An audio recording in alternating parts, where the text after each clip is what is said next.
Magandang araw sa inyo mga kabayan, mga tropa. Isa na namang mainit at interesanting topic ang bibigyan natin ng reaksyon. Kaya kung mahilig po kayo sa mga politics, content, at tamang-tama po at para sa inyo ang channel na to.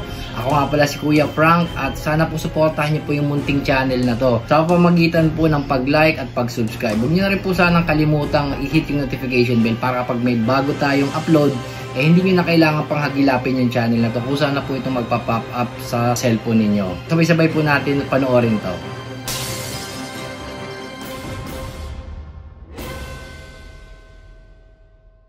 Anong sinabi ni Browner? Maghanda na raw tayo dahil pag nagkagulo sa Taiwan, sigurado meron po tayong involvement. Kailan pa tayo naging protector ng Taiwan? Aber, ano naman pakialam natin sa Taiwan? Taiwan naman talaga, kabahagi ng China. Sa mulat-mula, panahon pa ng tatay ni Marcos Jr., si Marcos Sr., kinilala natin ng One China policy, iisa lang ang China. So kung lulusubin ng China ang Taiwan, wala tayong pakialam. Gaya ng ginamitan natin ng dahas ang ISIS Maute nung sila'y lumusob sa Marawi. Ganun lang po yun. Talagang meron talaga tayong hindi lang katungkulan, kung hindi talagang responsibilidad na protektahan ang integridad ng ating bansa. Ganyan din po ang sitwasyon sa China. No? Kung sila talaga ay magdedeklara ng kanilang independensya, siyempre may karapatan ang China na protektahan ang kanyang political integrity. Pati po Amerika, One China policy po yan. Kaya hindi ko maintindihan kung bakit nakikisawsaw sila. No? Nakikisawsaw sila dahil nga doon sa strategic importance ng Taiwan. Unang-una, dyan galing ang mga kinakailangan nilang semiconductors para sa kanilang mga missiles. No? Pangalawa, stepping stone din papunta ng China. At siyempre, ang gagamitin nilang base kung magkakagulo, ang Pilipinas. Yung mga base militar natin sa Isabela at Cagayan na malapit lang sa Taiwan. So anong mangyayari kapag pumutok ang putukan dyan? Well, tatargetin tayo ng China. Pwede ba naman yun? Nasa atin ang gagaling ang sundalo at sandata at mga missile, lalo na yung mid-range missiles, no? Na Typhoon missiles na kamuntik na maging mitya ng Third World War. Opo, yung same missile na kamuntik na maging mitya ng Third World War, naririto po ngayon sa Pilipinas. Dati-rate, kabahagi lang daw ng balikatan. Ngayon, permanente na at wala silang plano na alisin. So si Browner, todo takot sa taong bayan na magkakagera at magkakagera, mahahatak tayo sa gera. Totoo po yan dahil sa desisyon ni Marcos Jr. nga na ibigay, gamitin ng mga Amerikano ang ating mga base militar. Sa international law po kasi merong sinasabi na ang isang bansa that allows its territory to be used in a manner that is injurious to another, magkakaroon ng responsibilidad sa international law. Kaya po, walang kaduda-duda pag nagputukan dahil dyan sa Taiwan, puputokan din ng Luzon. At hindi lang po mga OFW natin sa Taiwan ang mai-introbol. Kaya nga po dapat talaga, bumalik tayo sa pulisiya ni Tatay Digong na independenteng foreign policy. Lahat kaibigan, walang kalaban, dapat yan. Paalisin natin ang Typhoon missile at pangalawa, bawasan natin yung mga EDCA sites na yan.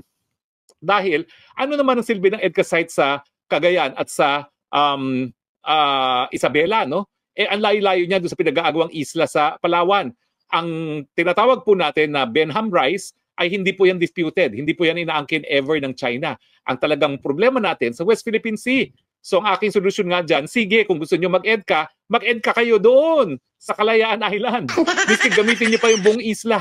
Doon kayo maglagay ng kung ano-anong missiles ang gusto nyo para sigurado naman na magagamit yan doon sa pagtataguyod ng interes ng Pilipinas na protektahan ating teritoryo dyan sa West Philippine Sea. Pero hindi. Linagay nila yung Typhoon missile nila at linagay nila ang kanilang EDCA sites doon sa malapit sa Taiwan para kung magkaputukan dyan, miski wala naman tayong pakialam dyan sa Taiwan issue, pati tayo makakaladkad.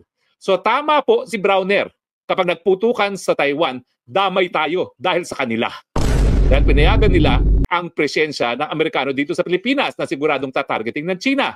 Pero linilihis din po nilang issue dahil akala nila pag tinakot nila ang tao sa gera, makakalimutan na si FPRRD. Hindi po. Lalo namin naaalala si FPRRD dahil nung panahon ni FPRRD, wala po tayong kalaban. Hindi po naging ganitong kainit ang relasyon ng Pilipinas at ng China. Kaya po nung panahon na yon, ang daming kapital na nanggaling sa China, ang daming mga turista nanggaling sa China. Ngayon, nawala na yung ating posisyon as number 1 supplier ng saging man lang sa China. Pinakamalaking merkado yan para sa saging dahil mahigit 1 bilyong mga Chino ang kakain ng saging ng Pilipinas. Ngayon, naunahan na tayo ng Vietnam.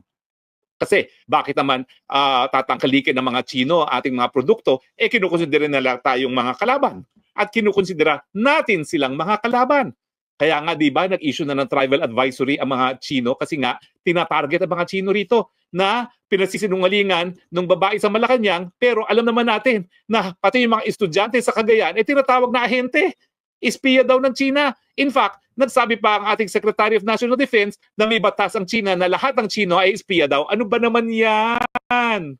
Masyado namang xenophobia yan. OA na kayo. Paano tayo makikinabang sa bagong yaman ng China kung ikukonsidera nila natin silang mga kaaway? So, Browner, itigil na yung paglilihis ng issue. Ang issue pa rin, bakit nyo ibinigay ang ating FPIRD sa ICC bago pa man hingin ng ICC ang kooperasyon natin para maaresto si FPIRD, at bakit nyo diniretso sa dahig at hindi sumunod sa Rome Statute na dapat hinarap muna sa RTC para sa deportation proceedings or extradition proceedings pala, hindi deportation but kundi extradition proceedings. Huwag ilihis ang issue, hindi mawawala ang galit. Mga jutang dinamis nyo, ibalik nyo ang aming presidente, Rodrigo Roa Duterte. Ang Hungary, isang miyembro ng European Union, isang European country, ay nag-anunsyo na, bibitiw na sila sa ICC. Alam niyo po, significant ito dahil ang ICC, ang nagbuo talaga niyan, mga Europeans. Yan po yung European Court dahil ang Amerika hindi naman kasapi dyan. No? At dahil ang mga bansang Africa ay dating mga colonies ng mga European countries, kaya naging miyembro ang African states.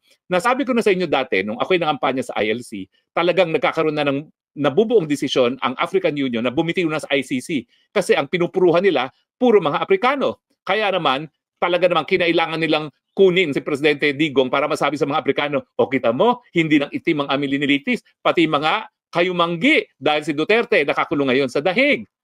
Pero ang dahilan kung bakit umalis ang Hungary, kapareho rin ng dahilan kung bakit ang Amerika, ang China at ay Russia ay hindi kasapi. Kasi nga, bagamat ang intensyon ay ang ICC ay parang court of last resort para doon sa mga sitwasyon na maraming karumal-dumal na krimen na walang gumaganang hukuman o walang gobyerno para magbigay katarungan, ang ICC nagpupumilit. Miski gumagana yung mga hukuman, gaya ng hukuman ng Pilipinas, ayan, pinilit na kunin si Duterte. Bakit nga sila sabihin na hindi kayang litisin ng hukumang Pilipinas ang 43 murders? Samantalang ang Maguindanao Massacre case na isa ako sa private prosecutor, nasentensyahan ang 57 counts of murder. Diba? So malinaw po yan. Masyado ng feel ng ICC ang kanyang jurisdiction, ang tawag dito, overreach. Maski hindi dapat maghimasok dahil meron namang lokal na mga hukuman na pwede maglitis ng kaso, pinipilit niya ang sarili niya. Bakit? Paano kasi ma-justify ang mga sweldo ng empleyado ng hukuman niya kasama ng mga maestrado at mga prosecutor kung wala silang kaso? In fact, isa yan sa pula ko ngayon sa ICC. Palibasa, wala na aktibong kaso, nag-aantay ng desisyon yung isang kaso at wala na silang masimulang kaso dahil wala naman silang mahuling mga respondents. Hayan, para ma-justify yung kanilang napakalaking budget, linilitis sila si Duterte miski wala namang jurisdiction na. Tama ba yon? Hindi! Ang aking prediction, dahil isang European country bumitiw na, ang susunod na bibitiw, kabubuan ng African Union. At pagkatapos niyan, isa-isa ng mga European countries ang bibitiw. Hanggang ang maiiwan na lang ay yung mga European colonial powers. Nalaos na yon. Yung Espanya, ma-overtake na natin no, pagdating sa progreso. No? Excuse me, no? Kaya lang naman sila naantala ang ating development dahil yung kanilang pamamaraan ng pamalakad nung sila ay colonial master natin, hindi nila dinevelop yung kalakalan. Ang kalakalan natin, limitado sa galleon trade. Hindi sila nagtanim ng mga cash crops. Alam niyo ba kung sino nagtanim ng mga cash crops? Mga Inglaterra pa, mga Ingles pa. Nung sa konting panahon na naging colony nila ang Pilipinas. Kaya yung mga haciendas ng tubuhan sa Iloilo, Negros, mga Ingles pong nagsimula niyan. Ang mga Espanyol, buhay tamad. Kaya tuloy, ang namana natin, siesta, mañana. Galing po Espanya yan. Kaya ngayon talaga, parang third world country ng Espanya. Mas masigla pang ekonomiya natin talaga, bagamat nandyan ang mga bangag na mga namumuno. Kaya anong mensahe? Goodbye ICC. Ang malupit dyan, kinulong pa nila si Presidente Duterte, samantalang alam nila na ang isang paa ng hukuman nandun na sa libingan. At habang nagpupumilit kayo na litisin ang gaya ni dating Presidente Rodrigo Roa Duterte na wala naman talaga kayong jurisdiction, lalo nyong binabaon ang korte sa libingan. Guys, hanggang dito na lang po natatapos ang video ito. Kung meron po kayong komento or suggestion po, huwag po kayong mahiyang mag-comment dito sa comment section. Hanggang sa muli, ito nga pala inyong Kuya Frank. Huwag niyo po sanang kalimutang mag-like at mag-subscribe para sa mas marami pang video. Hanggang sa muli, bye-bye!